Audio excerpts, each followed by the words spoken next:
We are Onyx Imaging. We are the highest rated and most reviewed printer service center in Oklahoma. Hi, my name is John with Onyx Imaging. Today we're going to take a look at this Brother HL3070 printer. We've been getting a replace drum warning, so we're going to show you how to replace the drum and reset that drum message. So the first thing you want to do is open up the top of the printer so that you can access the toner and the drums.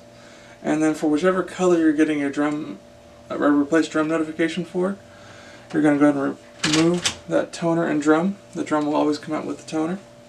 And then at the very back, or bottom of this drum, you'll see a little green tab.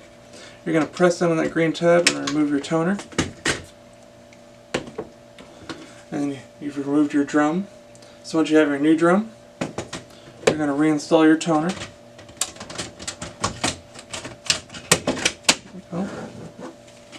And anytime you replace your drum or your toner, it's a good idea. There's a little green tab at the top of the drum. You want to slide it all the way back and forth the entire length of the drum, about 2 or 3 times.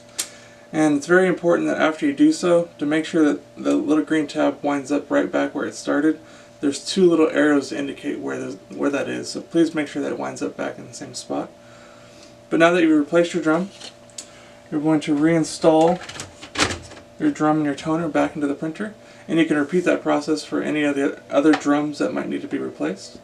And then once you've done that, you can close the top of the printer, and then you're going to use the plus and minus buttons. You're going to scroll through until you find machine info, push OK, and you're going to scroll through again using the plus and minus buttons looking for reset parts life, hit OK, and you'll see an option for drums, hit OK again. And then for whatever drums you replace for whatever colors, you're going to go through and select each one of those individually. So you have to repeat this process for each drum. So in this case we'll do black, so we select the black drum, hit OK again, and just like that we've replaced and reset the drum for the HL3070 printer. Have a good day. Thank you for watching. If you're interested in how you can receive free labor on all of your service calls, as well as how to qualify for free printer upgrades, contact us today. We are here for all of your printer and office supply needs.